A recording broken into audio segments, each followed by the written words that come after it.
announcement has been paid for by the Celtic World Order. Hello there, good evening, very late evening, and welcome back once again to Celtic World Order. As always, I'm Steve O'Matt. As you can see also with me, it is the OG, it's my bearded brother, ever trusty, man in hand, Paddy boy. How you doing, brother? Oh, good. I like what you done there, ever trusty. That's very, very clever. That's it. We're full of that good shit on here, all the good part of the day. And as we say, it's super late, but do you know what? That's what, rather than boring the tits off you, to put it lightly, we about 3 hours dragging it out, let's just get down to the absolute business, because that's what we do here in Celtic World Order. Let's get down to business, the thick end of the transfer window, the dying embers, when those big signings that you know that have been holding on to all day are going to be finally getting announced. So that's why we're here at this time, and that's why we're not malingering for 2 hours before. And also we've got lives as well, so we're getting a wee drinking and watching it, Paddy? Yeah, definitely, mate. Sitting watching Sky Sports, eagerly anticipating the announcements, but like you said, everything gets announced near after our send date, so here we are. That's it. And thank you again for joining us. It says we know we're super late. We know that there's many there's everybody and their granny are on covering us if you're a Celtic podcaster, and we know that some of the bigger boys are on, but do you know what? We're not here for popularity contests. Thanks for joining Celtic World Order and making this your destination to take in the close of the transfer window, and I can guarantee you it's going to be worth it and you'll be glad you did. So before we kick off, in fact, do you know what? Like, share, subscribe, follow Celtic World Order. It's the dog's balls, man, getting about it. It's not like me to be that sort of flipping about it, because I really just want to get down to business tonight. That's it. Exactly. No, it's on a serious note, to peg it back. Thanks for everybody for taking the time to follow us. It's been fantastic over the past week. As we say, we're greatly appreciative of every single person. The numbers in the live streams the past few nights have been absolutely fantastic. Thanks to every single one of you for joining us, putting in your comments, getting involved in the conversation, because essentially that's what we do it for. Do you know what I mean? We love the team, we love talking about Celtic, and we love connecting with like-minded people. So welcome to every single one of you for doing that there. So anyway, Paddy, we've got some stuff to talk about, stuff that we expected, just a wee general flavour. How you feeling about it all? Yeah, what we've got in so far is kind of what we expected. The talk that I done with Josh, both said it. The guys that we fully expected to come in, Ingles, Trusty, and Josh also mentioned Luke McCowan from Dundee, which I believe has just been announced for a £1 million transfer fee, which, you know what, to get the captain of Dundee, a young lad that's proven, Scottish, decent enough player, I'm quite happy to get him in for £1 million. Yeah. That's good business for me. Steve, I like a joke in there. Darn Huckabee. If you know, you know. But no, I just says, look, we've had a look at it. The transfer window, we'll get to an assessment once we get that all over confirmation. I think at this stage, as you know, we've got over the line. Vi was nice and early. We've got Trusty's been announced.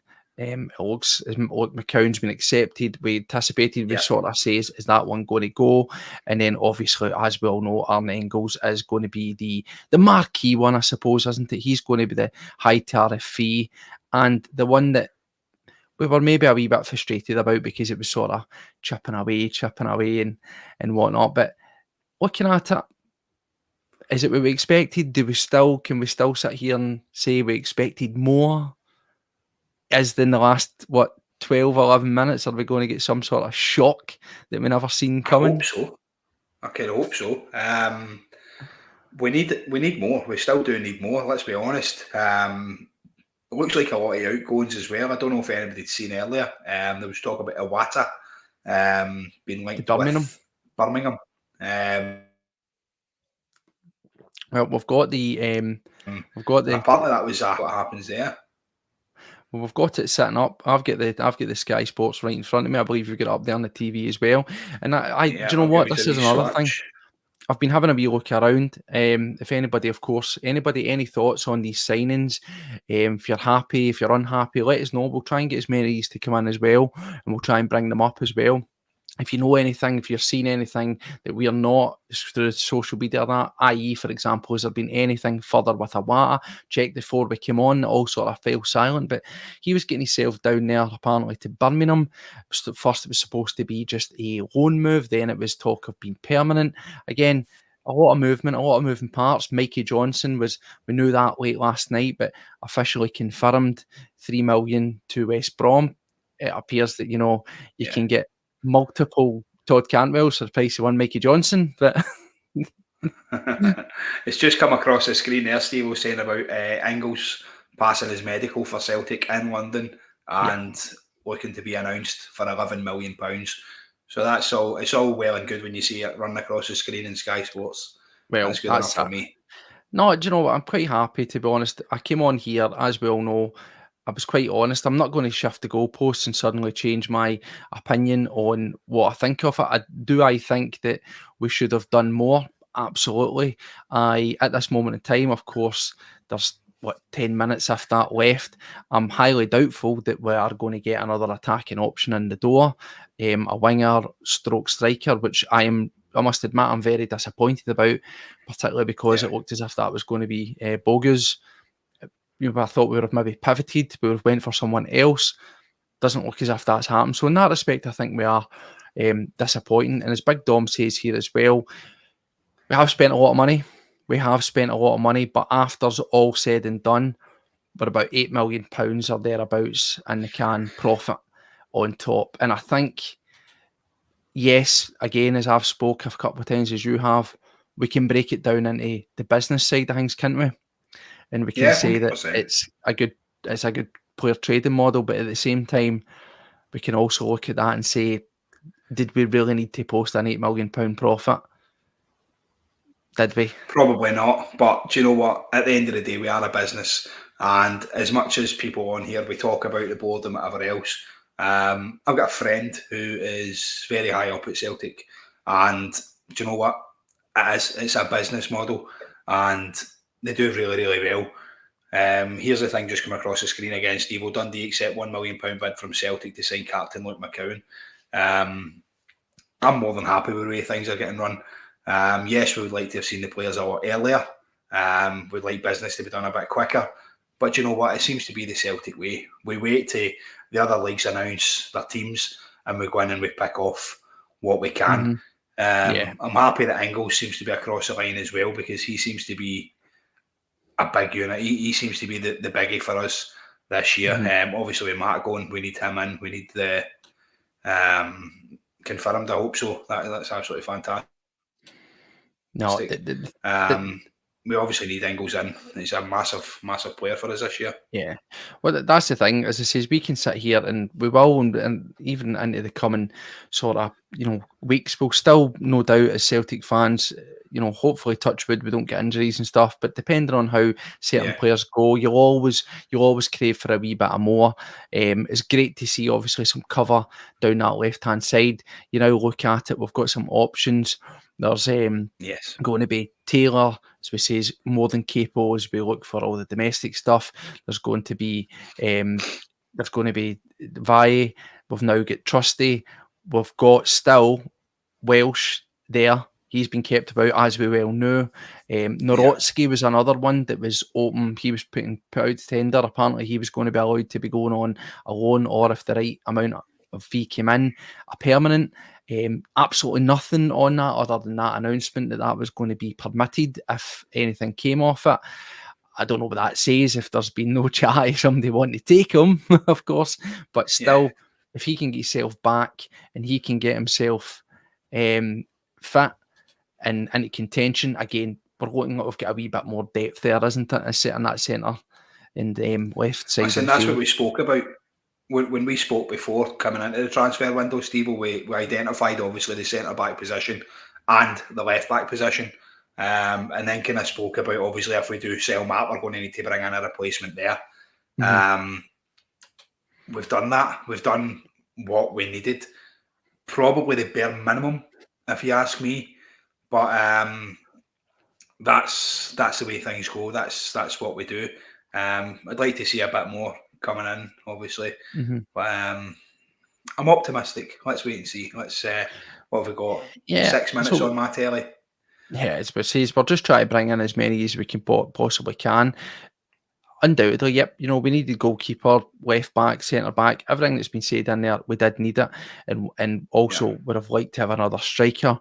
A couple of people are saying that we've got Maeda, and he's proven that recently at least that he could look as if he could fill that void. But again, I'm always a wee bit sceptical. I know that he plays there for Japan. I know that he came over with a golden boot and all that when he first signed for us, but I still personally don't, unless something's changed, I still don't see him as being that dependable striker. I would have much rather have had an actual, I know he's an actual striker, but you know what I'm saying? Somebody that's got a higher hit rate recently. He's an option. In my head. He's an option. He's not a solution, isn't it? Yeah. And that's the thing, is we're asking the question. I'll just fire it straight out to you. In your opinion, Paddy, honest opinion, forget that we're on here live and there's a level of anticipation. Do you feel that we're stronger? I mean, a lot of these guys we don't know anything about. Let's not kid ourselves on. But do you feel that we're stronger? Yes, as a squad, we're stronger than we were last year. That doesn't necessarily mean signing players. You look at the players that have progressed in this team. Nicholas Kuhn, for me, is a new signing. Nicholas Kuhn's came into this season absolutely firing on all cylinders. Having Dyson back, we were without Dyson for a while last year as well. Rio Hatate, I think, will come on to an absolute fantastic game. Kasper Schmeichels has been a breath of fresh air. So I think at this point, I would say yes, we are a stronger side, and that's not necessarily with bringing in all the players. The players are there to obviously strengthen the squad, and I'm delighted with that. But I think the players that we've got as well have been well managed. Well, that's that. It's good, and it's good to see the comments coming in here. And again, we're ticking all the boxes in terms of that. We are ticking boxes. We have done a large outlay. It's about a £30 million window. Again, I'm just bringing it up because it is something to mention. We still managed to post a profit. What do you guys, girls, everybody out there watching, think? Are you happy that we're posting a profit? Do we take that as a? Do you take that as a takeaway and say, do you know what, brilliant? That's how we rule. That's how we rule the roost in this country. We sell players. We get in players, we replace with quality. And this, I suppose you could argue the toss this time around that we've actually went out and spent money to replace them. Normally what we would do is we would sell somebody for 20 million and replace them somebody with 3. So do you feel that the fees that are getting put out there are showing that we've spent and we're actually replacing better? So that £8 million all said and done still in the bank, does that not hurt as much as a fan that wants more because the upturn in value that we've outlaid? Well, do you know what? The thing is, Steve? We've got rid of a lot of deadwood as well that was sitting in there. I can't believe we posted a profit on guys like O. Absolutely. That for me is absolutely unbelievable. It's just come across the screen there as well that Celtic sign Arne Engels. That's it confirmed, guys. So that's absolutely fantastic. I'm buzzing with that. That's decent. So yeah, I mean, making profit on some of these guys is unbelievable. Selling Mikey Johnson again as well, pure profit. So that's where all of that's coming from. Obviously the sale of Matt O'Reilly was the big one. But I think we've replaced him with a guy who isn't going to step right into his boots, but is another promising prospect for us. If we what I've seen guys there saying that he's just been called into the national squad and stuff like that. Yep. There you go. Pretty much Do you know just what I mean? before he came over. Yeah. What was he signed on? Is it a 5-year deal again? Are we dishing out the It's 5 a years? 4-year deal, so that I think that was one that kind of raised eyebrows as well. And we've come on here. I can't have my cake and eat it. We've come on here and we've criticised 5-year deals. What we have. Yeah. And I ain't going to lie, I am slightly surprised that with that level of outlay at the front end, £11 million, that we haven't went for that 5-year deal. That's really just there to protect your investment, if you will. Because as we've seen time and time again, once you run that clock down a wee bit and you get into the sort of 2 years left, if you're going to sell these guys, it can affect the fee. However, as we've said as well on this show, that if you spend more at the front end, then regardless of what point that is down the line, when a team come to you, if they come to you, you can say, well, this is how much we spent at the front end. It was a significant chunk of change, and it would be quite interesting. I'm not trying to sell these guys, by the way, before they go, but just using this as an example, because we have now broke the record, club record free, £11 million on a player.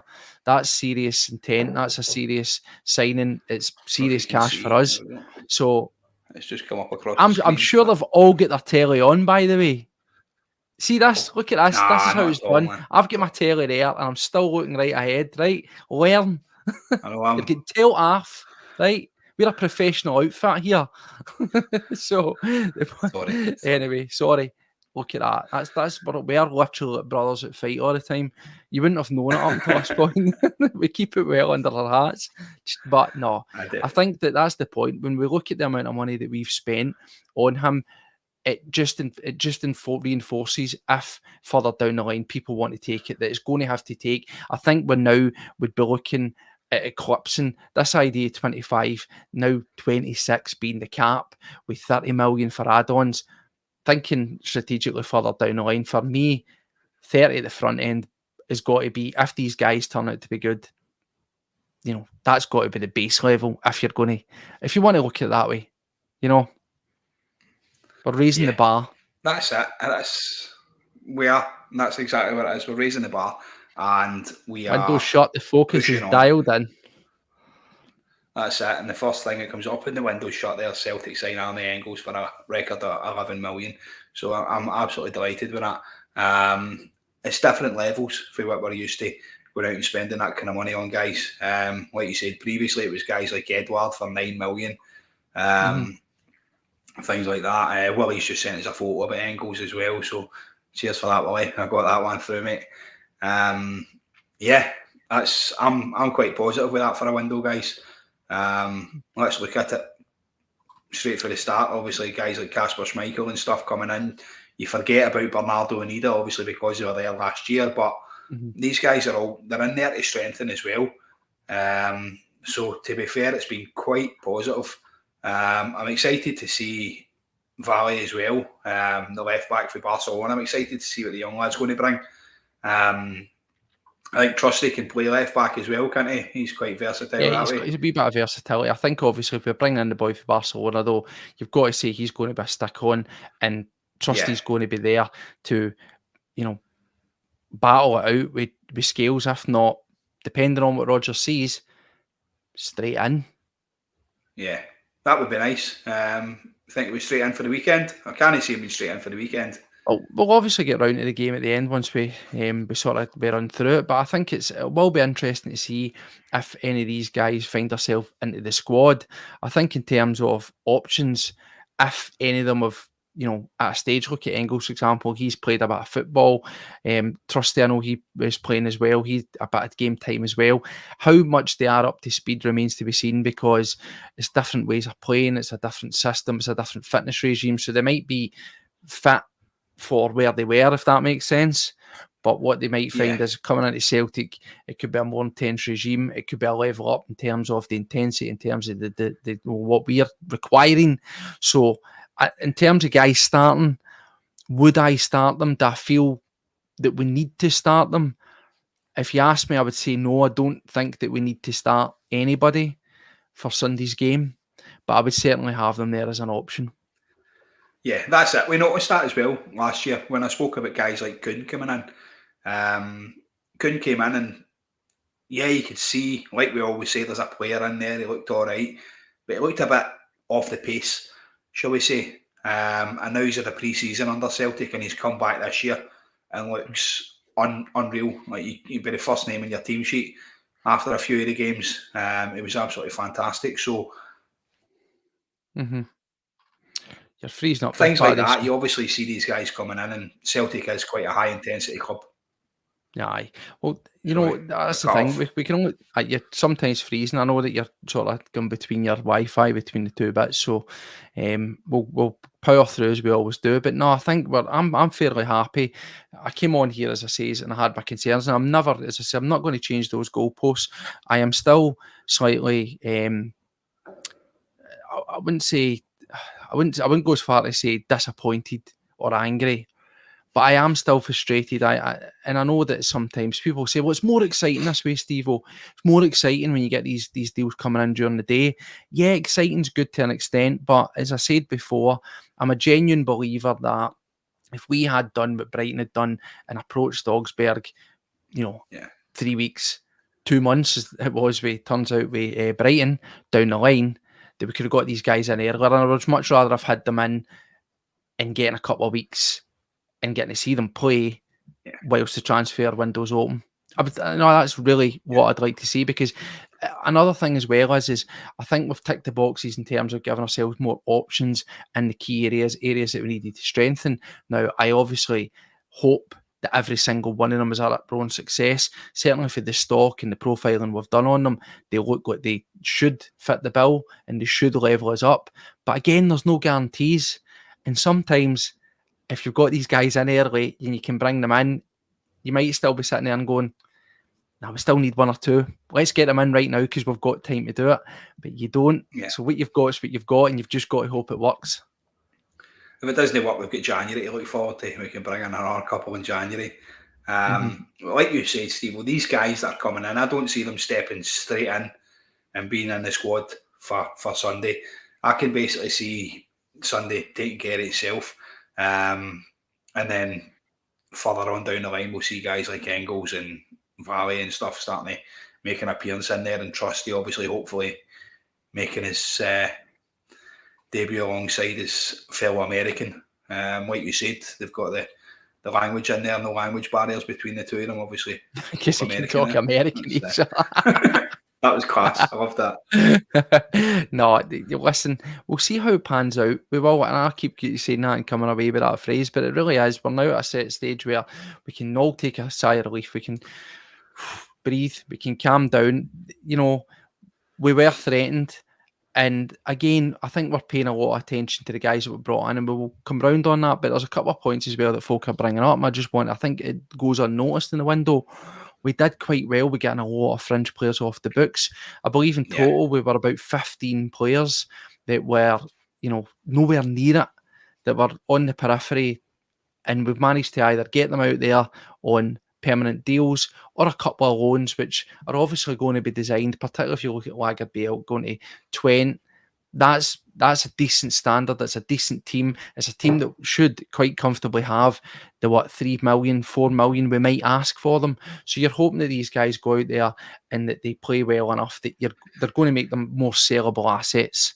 And certainly, as I say, a lot of the fringe guys, Mikey Johnson, for example, just day 2 straight away, Haksabanovic, good fees coming in for guys. We basically were making our money back on them, if not eclipsing that and making a profit. And I suppose as much as we'll hate on the board and the negotiators upstairs, at the same time, you've got to say, whoever managed to do that deserves a medal. Yeah, that's it. If you'd have said to me halfway through last season that we would sell all for a profit, I'd have laughed at you. If you'd have told me that we were going to be getting rid of Mikey Johnson and that he wasn't going to come back and be this saviour that Brendan promised as well. My feelings on the guy. I was always quite honest about Mikey Johnson, saying that I felt the Celtic jersey was far too heavy for him. So I was more than happy to see him go out the door. And other guys like that, I don't know if Iwata's away as well. We've not got that confirmed yet, I don't think. But anybody, and they're asking the exact same thing. If anybody can clarify that and firm that up, get your digits out, get on the Twitter machine and see if we've got any word on that. As it says, yes, and that's the thing. A lot of these things are going sort of unsaid. Like we were questioning there, was Luke McCown over the line? We knew we'd agreed the deal had been signed, the window was slammed shut, we hadn't got anything, and then just quickly, that wee delay, it has, that's happened, that's over the line. So maybe that's the exact same, and you might find that at the end of the day, when they're reporting on these deals, it's almost impossible to report on every single player that's going out there and going on loan or getting sold or whatever. And also, dare I say it, no disrespect to Wah, particularly when it's fairly insignificant players and clubs. In terms of Sky Sports News, his coverage and everything else, what Birmingham are doing and what Timoki Awata is doing are probably well down their priorities list, isn't it? Aye, 100%. Well, somebody's put in there that he's away on loan. I don't know how much truth's in that, but listen, we'll take it. Like you said, the club is streamlined and we've strengthened. I feel, obviously, in the left-back position, the centre-back position, the goalkeeping position. Not necessarily in the middle of the park, because obviously Matt O'Reilly is a big loss, but Engels coming in is extremely positive, and I'm excited to see him under a Brendan Rodgers team, see what he plays like. I mean, this is the thing. We're seeing a lot of sort of swaying in opinions, variation opinions. That's what we want to see. Keep it going. There's no right or wrong answers here. Everybody has different opinions, and we'll try and get as many men as possible. Yeah. I do totally agree with this. I think when we look at it, it's been pointed out several times, we have ticked off all the boxes. So if you want to just look at it black and white, was it a good window? You've got to say yes, it was a good window, because, as you says, we've brought in a real quality upgrade in Schmeichel. Again, shrewd business, cost nothing. Sinisalo, again, remains to be seen, but if talking about profile and at least appearing to be building for the future with succession planning, again, ticks the box, doesn't it? Bringing it further down, we needed cover at the left. The only criticism I would say of what we've brought in is I do still think it's relatively shameful that when we knew we needed a left back, that our tireless efforts were alone. I do think, I'm not going to criticise, and don't misconstrue it. I do think, as I've sang his praises the past 3 shows, I think that Alex Valle is exactly the standard that we would require. Hopefully we can go into some sort of negotiation, if we like what we see at an early stage, to try and get some sort of agreement to buy him. But of course, we could find ourselves in an Ida type situation. But for me, if he's any worth his salt between now and January comes, you try to buy him, and that you get your money back out and you secure that and take care of that. So if that were to happen, I'm okay with it.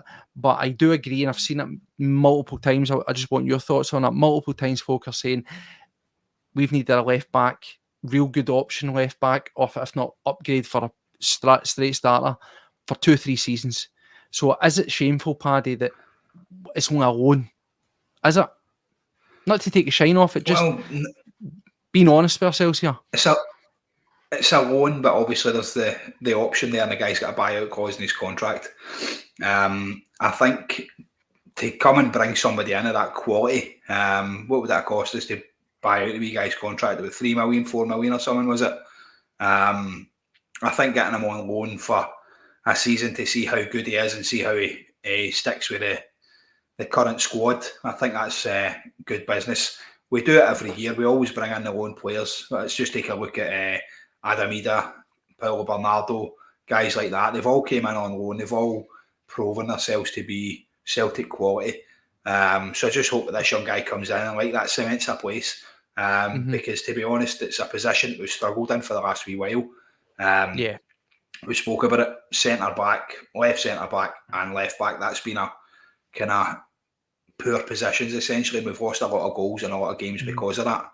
Yeah, I think this is going to be a recurring theme that comes through. As I say, listen, we'll bring up as many points, varying. We want varied opinions, varied debate in here, because that's ultimately what it's all about. As we say it, and I'll say it again, there's no right or wrong answers. Get your thoughts in here, because everybody's thoughts are as valid. And also as well, when we're in the comments, we're all talking, let's all try and appreciate and respect each other's views, because that's part of the great thing of being football fans and football fandom, is there's no right or wrong answer. And I think, as it says, that's always going to be a sticky point, Paddy, because we've looked at the amount of money that we have brought in. And see you spend the bones of £30 million. It's fantastic. 2 smashing, fees, 2 near record fees back to back. Again, in terms of just for balance, as a few folk have says, had we been more proactive, they wouldn't have had to have been record fees. And I firmly do still believe that. I do still believe that if you prepare properly, then you will get better deals, irrespective of how much you've got in it. The situation, we don't need to flog a dead horse. We knew that. We weakened our position by just the nature of how we got them in. So we ultimately had to pay over a wee bit over the odds. Do I still think he's worth it? Well, yeah, in modern football, if he was down south, he was probably moving for double that if he had the form, so makes sense. Ingles, for example, originally the fee was supposed to be between 7 and 9 million, and then it's now 11 to 13. So that's what I mean. We just moved the goalposts a wee bit because we're not quite so proactive. So I can always understand that notion there, and I do think if we were able to get in, as Liam's in the house, top man, good to see you, brother, good to see you. I do think that if we were a wee bit more proactive, we wouldn't have had to have spent as much of that, and you could have, for what it's worth, you could have maybe saved about 5 million, and that might have been another player, so swings and roundabouts. That's it. We spoke about that before. When you go in for a team and they know that you're going to sell a big asset, or you've sold a big asset. Obviously, Matt O'Reilly made us a lot of money.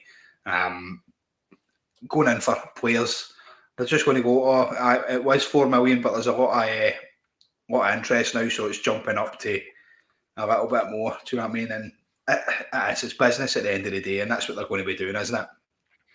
There we go. As fat is trimmed, further fat is trimmed. Scott, is it permanent or is it a loan? If you're able to clarify that up, we'll get that up as well.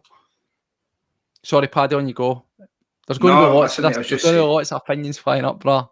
Jumping in and out. I'm just saying about that, mate. Like, when you go in for players, if you've sold a big asset and you've got a lot of money sitting there, they're obviously going to bump up the price here and there. You do it with the big six in England as well. If one of them comes in for your player, you're going to bump up the price. You're going to obviously make it a little bit more expensive. And I think Celtic are getting to be one of the teams we're starting to go in for bigger players now. Like you said, if you'd have said to me we'd have spent the arse end of 20 million on 2 players, I'd have been like, that's outstanding. It's absolutely fantastic. Didn't expect it, but you know what? We'll take it. And I do feel like we've strengthened, and I'm excited to see where it goes for here. What is that? There it is, Paddy. It'll come round. It's going to say it a million times over because, like it's fun, and it's fun. And on that, speaking of returns that folk thought were going to happen, did Edward go to Leicester? Did Edward go to Leicester? Because that was one that was coming round as well. So we're putting that one entirely to bed. But no, like Paddy, I totally agree. And there's another one. Anybody knows the answers to these, you get them in here. Did Frimpong move? Because again, was it Man United? It was originally was meant to be, I believe, Barcelona was the chat. He's been linked with every big team. But again, the readies were meant to be that it could have been 12 to 15 million, depending on fee by selling. So interesting, then there's more that are still to come. Eddie's gone, says Red Scotland. There we go. Interesting. Any sell-on clause there? I don't think he would have went for enough, but interesting. But I think it would be anything above what they paid, and I think he was at that stage where they've maybe broke even. So anyway, it's a side note. But no, I think that's really, really interesting what a lot of people are saying.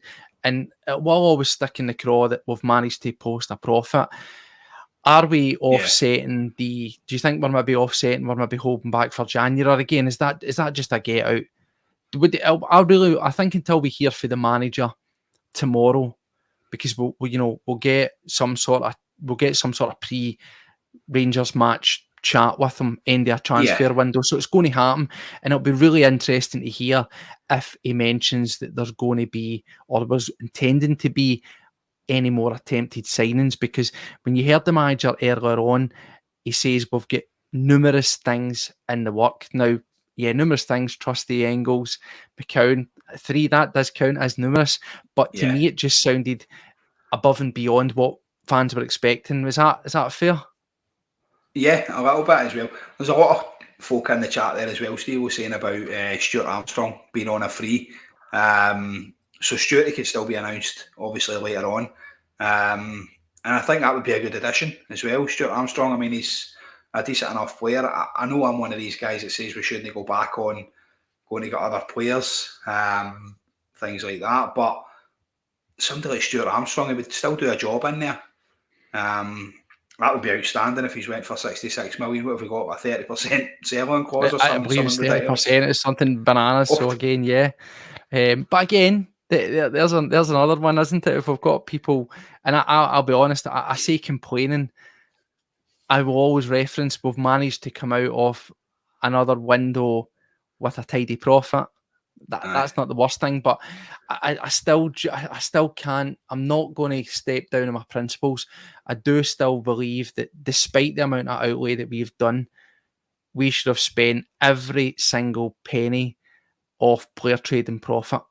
Because as I keep on saying, between 23 to 24 period, we were sitting at 30, 20, 28, 28 and a half.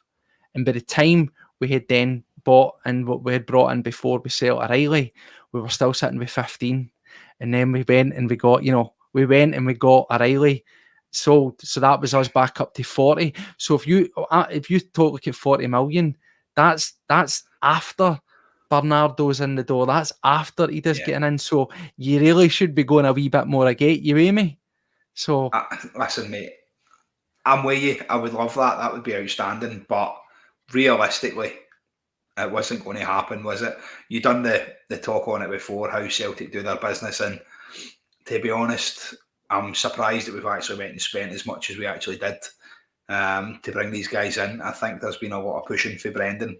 I think he's made the board fully aware of what he needs. And going into this Champions League phase, like we said, it's doable.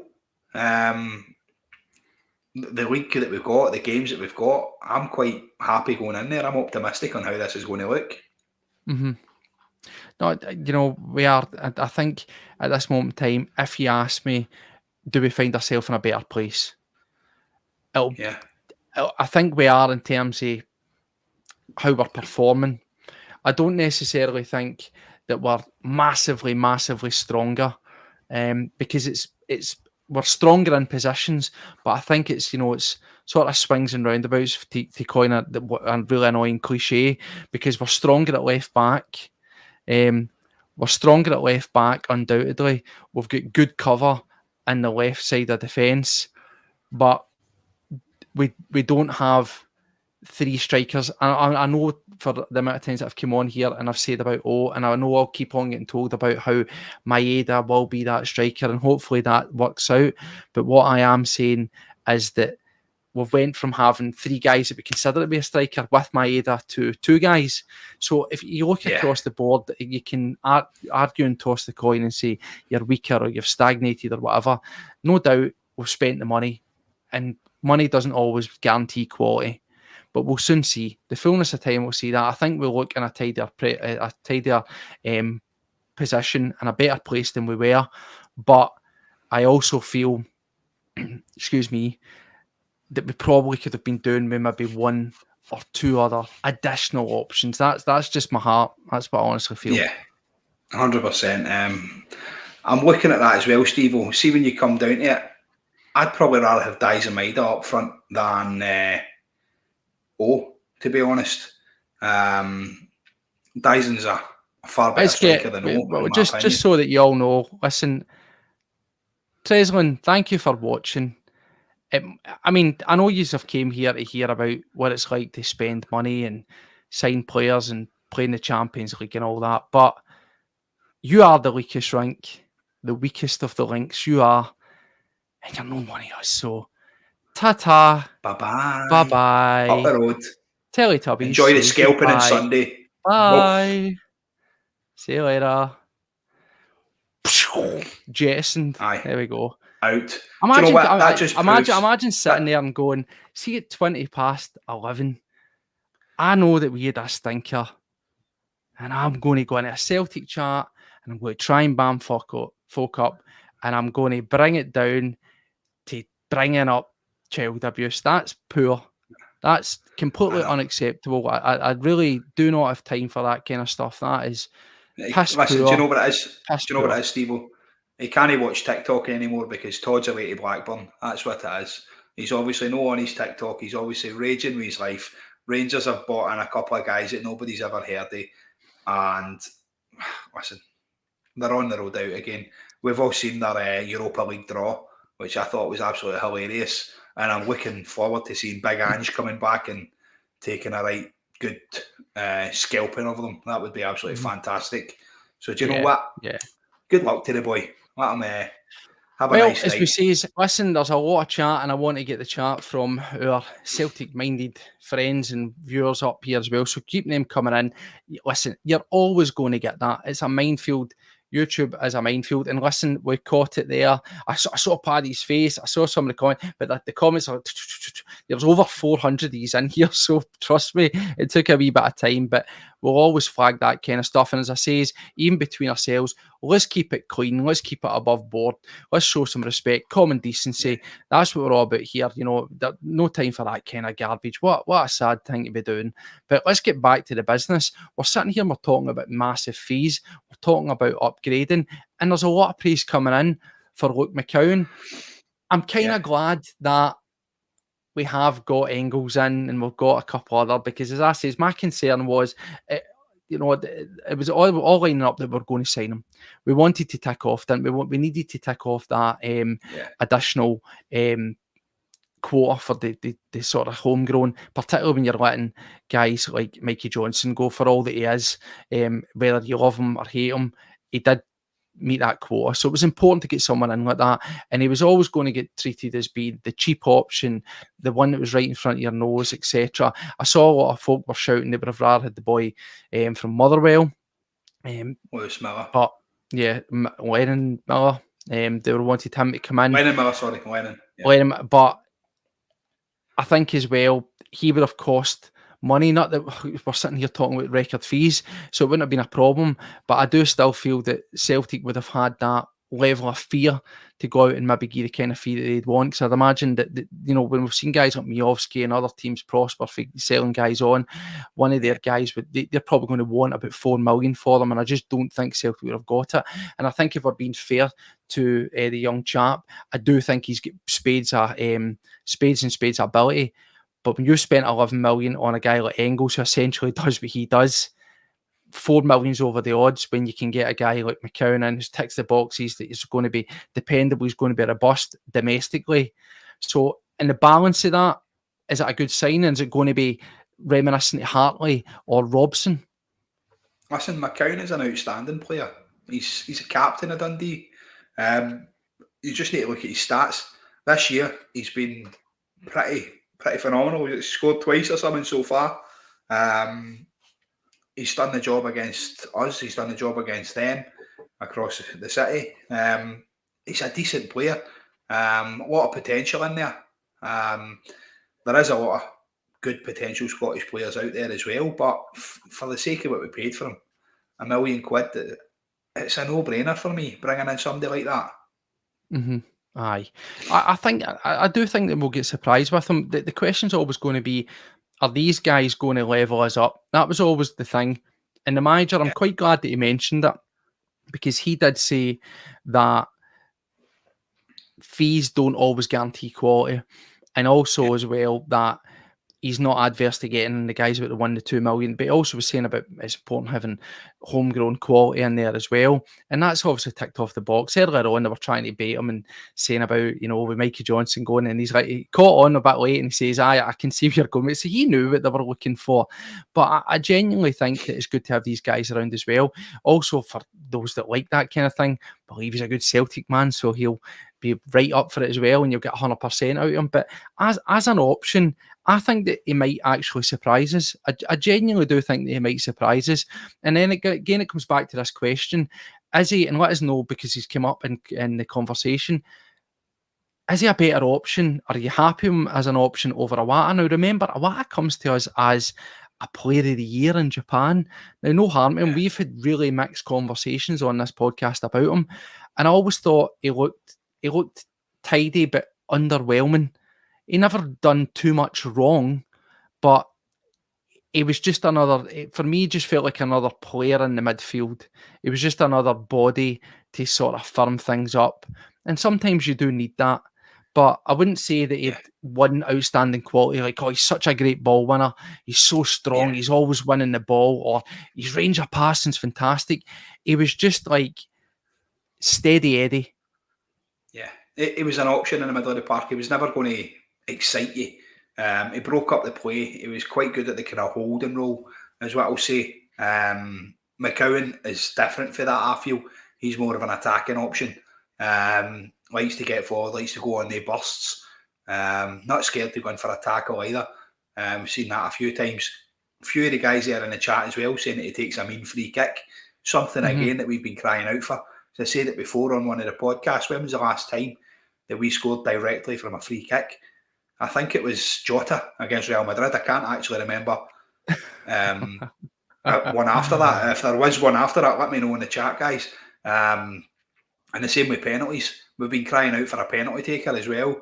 Adam Ida obviously stepped up last year and put a few away, but we're looking for a proven striker, proven penalty taker and free kick taker here as well. And if a young lad's going to come in and do that, then I'm more than happy to have somebody like him in the door. Mm-hmm.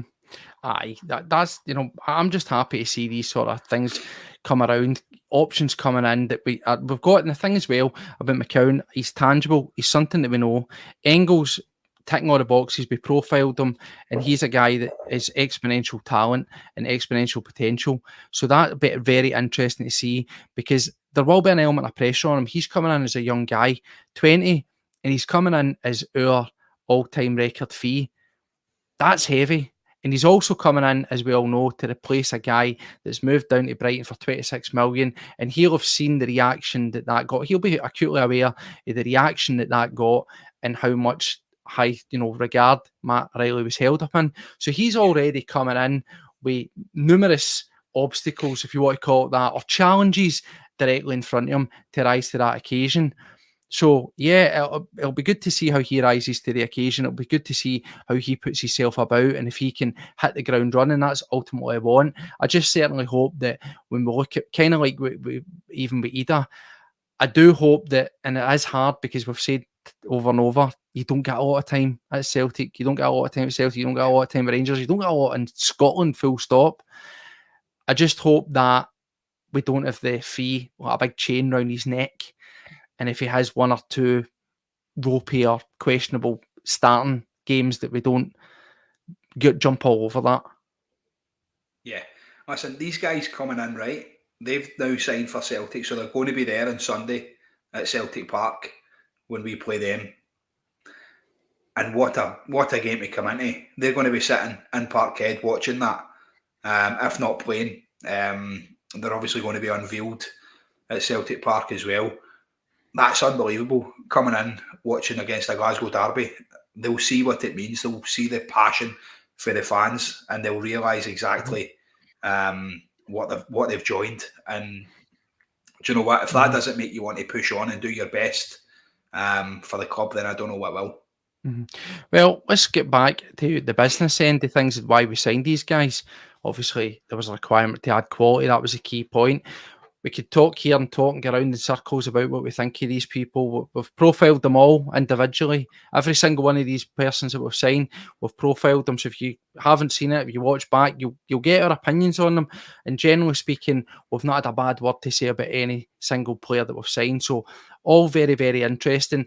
The one that might have question marks for a lot of people is obviously going to be Austin Trusty, because mixed reactions, just as I say, is by default to what happened to Sheffield United. But it is what it is. You can't hold that against them. If the manager's brought him in, if we've spent a fee around sort of £5 up to £6 million on him, then clearly he's obviously worth that in the manager's eyes. And at the end of the day, he's the guy that's pricing these guys. He's the guy that's preaching about, don't put a price tag on a league or a team, put it on the player.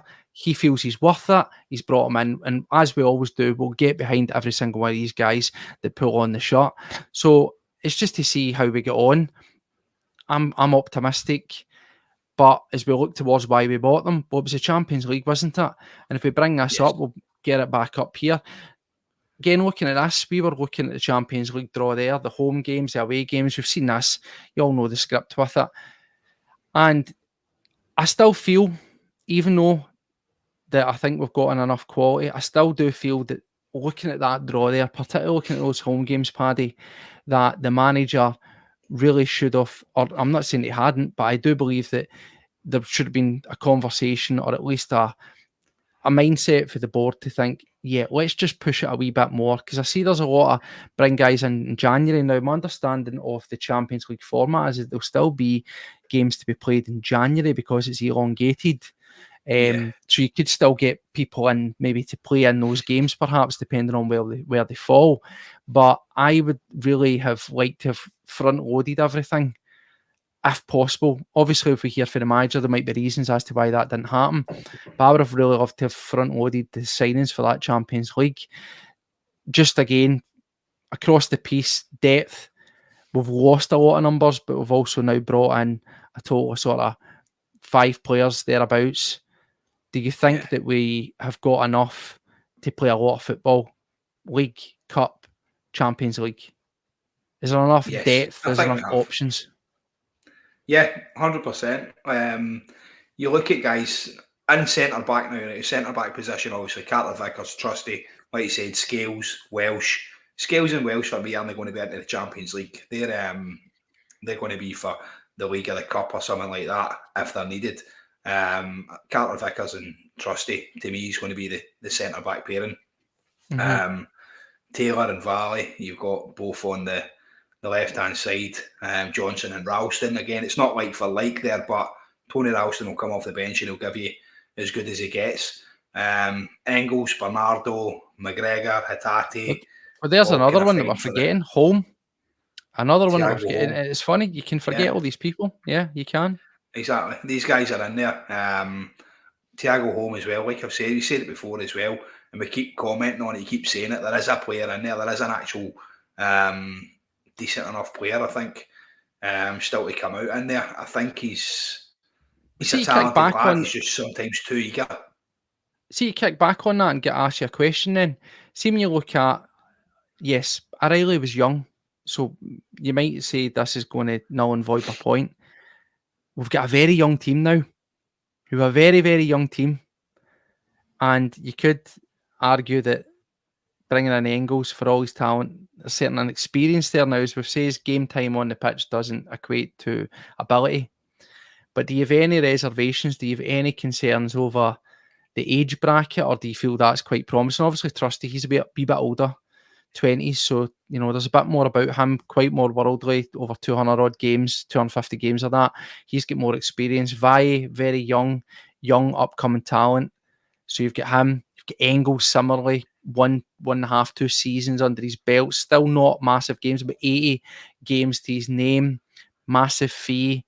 Bernardo, yes, he's had experience was, but still finding his feet.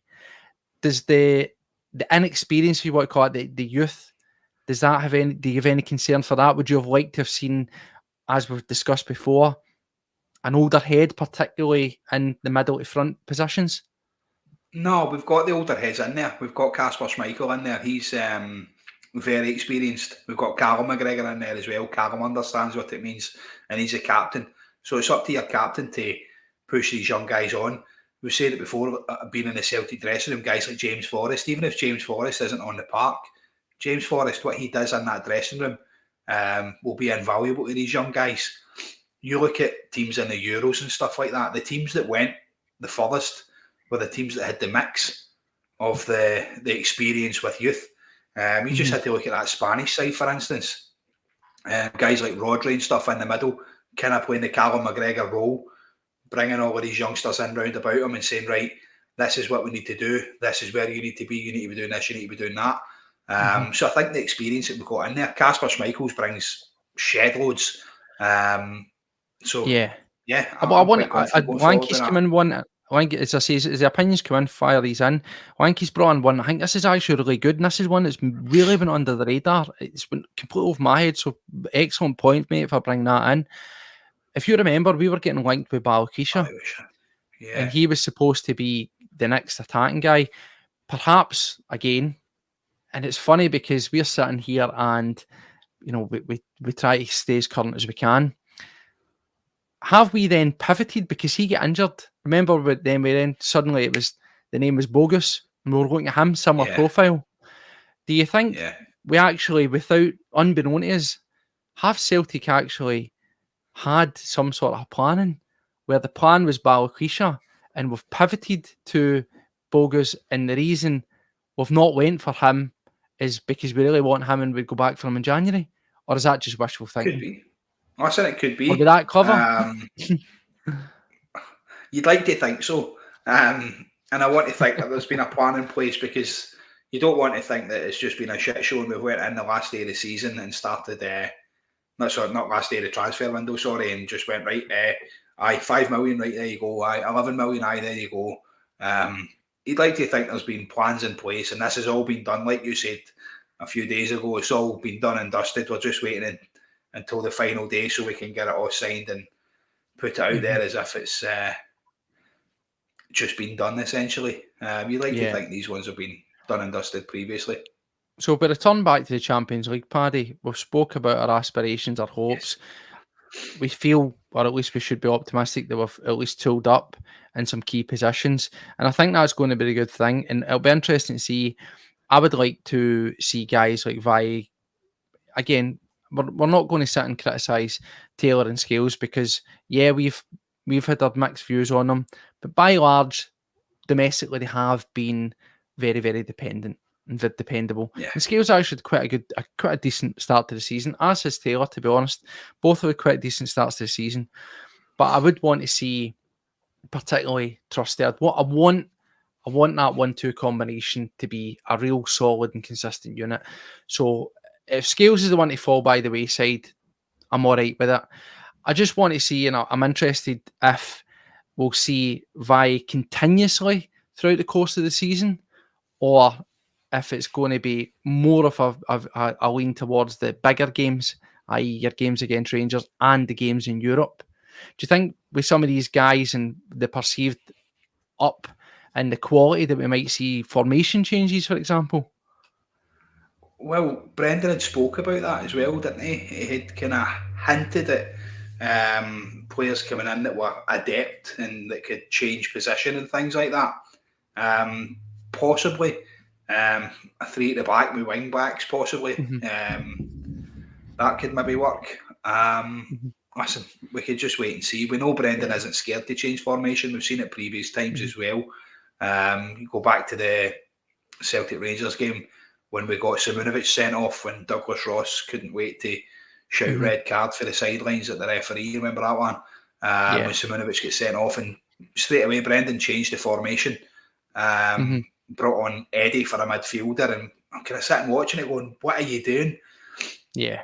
And straight away it worked. Eddie went out of part, scored, we ended up winning that game 3-2. So he's not scared to change formation. And sometimes that's good, because we know previously we had Ange in there. Ange had a plan A. If plan A didn't work, he done plan A better. And that seemed to be what happened there. There wasn't really essentially always a plan B. Brendan's got a plan A, B and C. He's always prepared. I think that's fair to say. And again, as the comments are coming in, thanks to everybody for taking part here. As we say, we still get the mix. So, William's asking, tell me one player that was signed a quality. That's subjective. 3-4. That's subjective. And what I would say with that, and as you'll know if you're watching it, I'm not one of these trust blind faith, trust the process, and all that kind of nonsense. But the manager has continuously used the word quality. He's used that this morning. He's used that every single person that will be bringing in quality. He's told us categorically that he's had to sit down with the powers that be and identified what he wants. So the players that we've signed are quality, or at least a quality in the eyes of a manager with vast experience. So to that, we remain to be proven right or wrong.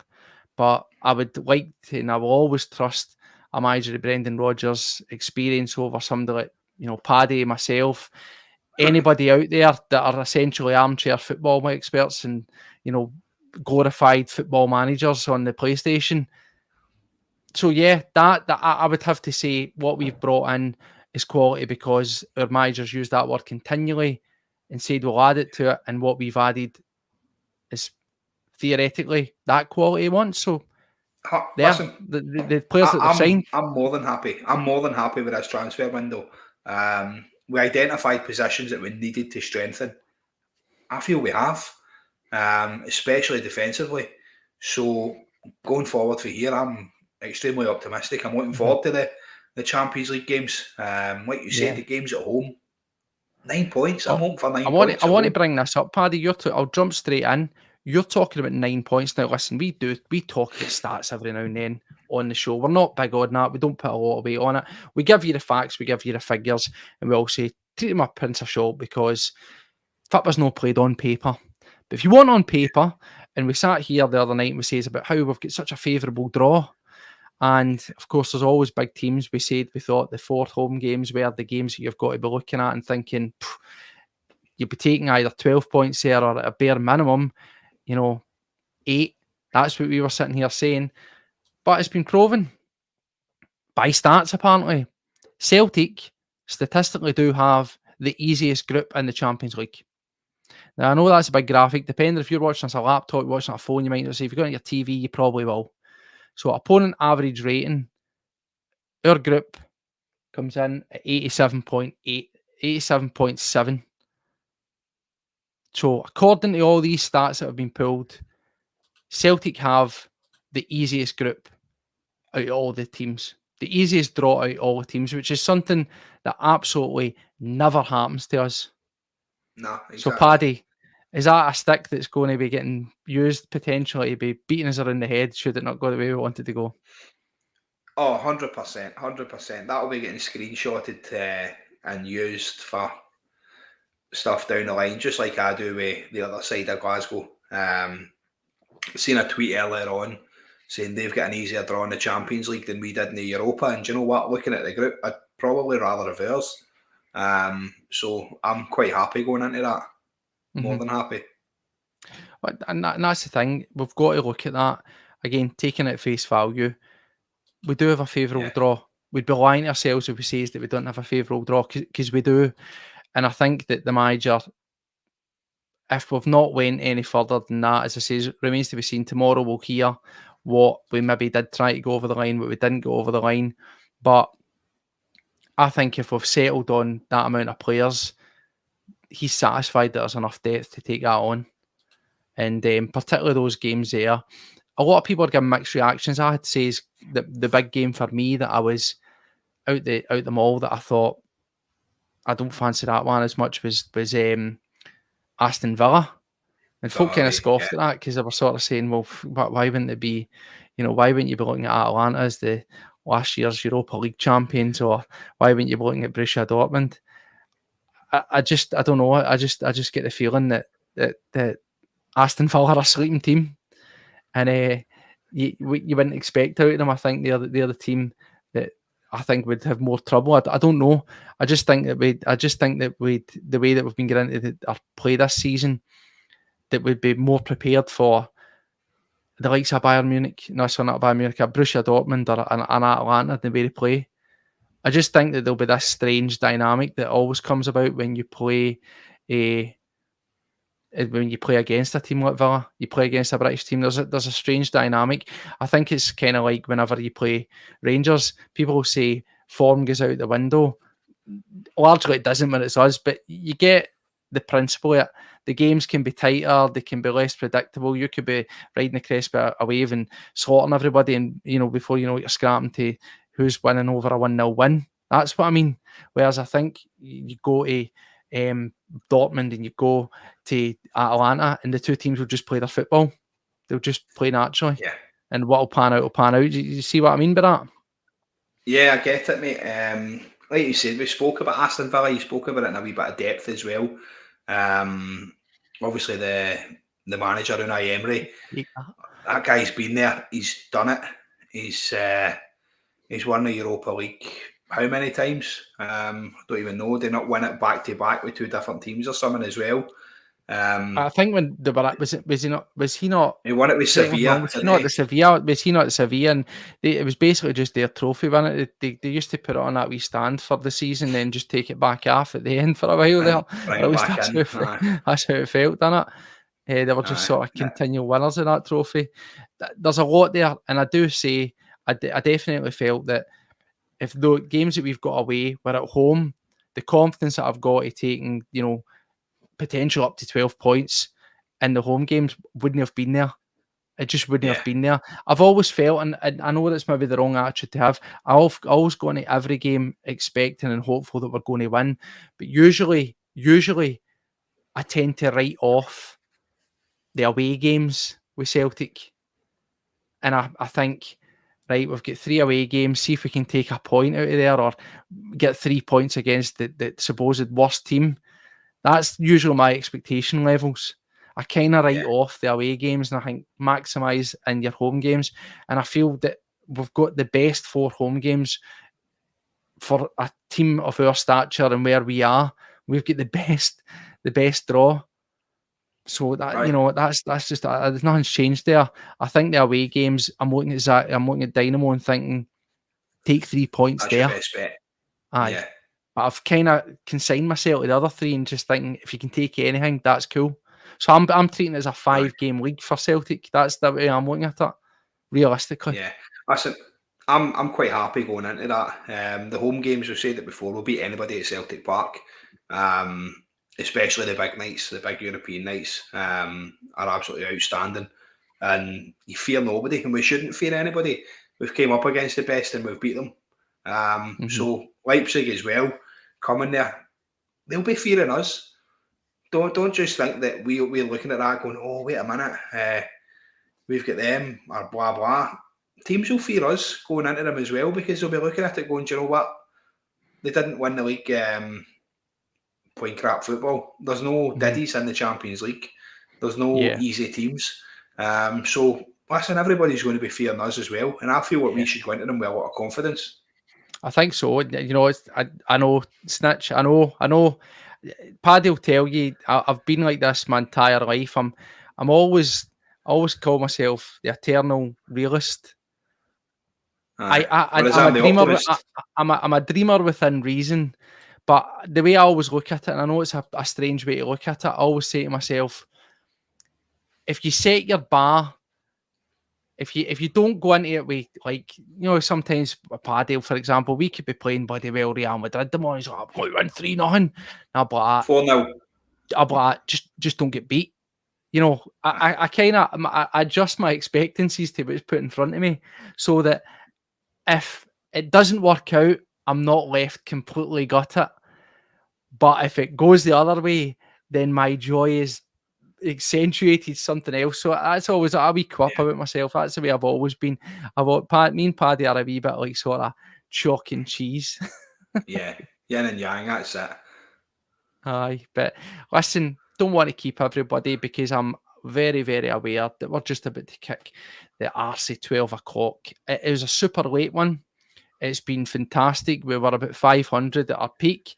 As we've seen, we're still surfing around about the 250. It's hitting 12 o'clock. Folk are wanting. They're probably OD'd on transfer news. They're sort of need to get themselves sorted. So we're absolutely appreciative of every single one of you sticking about. As we says as well, that thanks for joining us. Thanks for watching us. And again, we didn't really do the housekeeping at the start, but we do want to say at the end here that thanks to every single one of you. The numbers have been absolutely pumping, something awful the past few days. It's been fantastic. We've been really humbled. We've been taken back with how quickly this channel's taking off. People are getting themselves involved. They're commenting all the videos, sharing it out there. It is, honestly, it's really, really humbling. And this is making us come on. Genuinely, that's why I know there's stuff to talk about. But if we weren't getting as much enjoyment, we weren't getting as much interaction out of this, we probably wouldn't have been on 5 days this week, every single night, and sometimes in 2. So, you know, thanks to everybody there. As we says, thank you very much, mate. As we says, if you haven't done it before you go, if you're new in here, there's still a large amount of people out there who are watching this, who are casual watchers that haven't subscribed. It takes you 2 minutes. Hit the subscribe, hit the bell icon, get yourself notified, always stay in the loop. There's a couple more things that will be coming on. We'll be putting up our video last night that we done. Apologies, I did say it was going to be up a day, and hopefully, well, if you know what, somewhere, so hopefully he will. If we had Peter on last night. Peter Grant was on last night. He went for 2 hours. He says it'll be appointment viewing. That'll be one you're going to have to sit down, maybe 2-part of it. You know, come back to it in your YouTube and meet it midstream, because there's a lot of content there. And as we say, really, really, that was a really fun show. And I know that some people have said, oh, I've heard it all before and this and that, but you've not heard them talking to us, because it's all about how we attack it, how we talk. You know, there's wee quirks. And for me, do you know what? This is interesting. I hadn't heard it before. I've been around a lot of Celtic players, and I've been a lot of sportsmen's dinners and after dinner speaking that, and I've genuinely never spoke to Peter Grant. I've never heard him talk. Yeah. So it's kind of funny. A lot of people out there might be sitting watching it and say, I've heard this. I'd heard none of it. And it was really good, and I really enjoyed it. And it was actually 3 local boys. It turned out that we're all stones throw off each other for growing up. So there was a wee sort of the same school, which was quite cool as wee well. Bit of personal touch there as well. Yeah. So as we say, we'll be getting that up there. That walk will be up about tomorrow, and on Sunday it'll be my good self here, bright and breezy, 10 a.m. before the Rangers game, doing a wee maybe 40 minutes to an hour. Because I know by that point, folk will be getting their set of the game, folk will be getting a charge in them, they'll be getting ready, they'll be getting G'd up, and they'll not want to sit and listen to us too much. But we will be getting ourselves out there. And then in terms of the after show, perhaps it might be Paddy and Josh. I will be working, unfortunately, but if not, you will get us on Monday. We'll do an early one on Monday in the afternoon if we don't get ourselves out on Sunday, all right? I might come on Sunday night steaming. If everybody's up for that, I'll come on absolutely blotto and do one. After what will the score be, Paddy? Why will you come on? 4-0. Because it's going to be see if it's going to be 4-0. You might get Paddy mid-game coming on, right? He's 4-0 daft. He's 4-0 in the heat at the moment. So I don't know what it is. I don't know. He does know his stuff. And he's a really, really busy guy. He's not neglecting you all.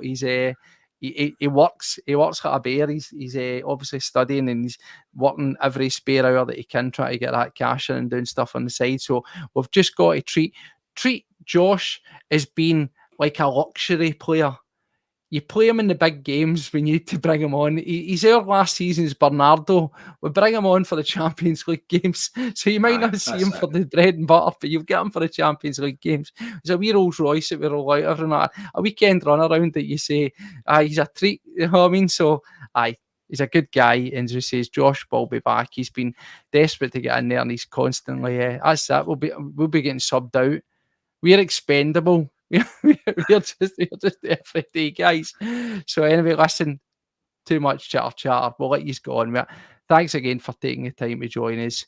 It's been fantastic. As we say, peaking out about 500. There's still 200 sitting here listening to us gibbering away, and we'll all be back. So hopefully you were happy with that transfer window.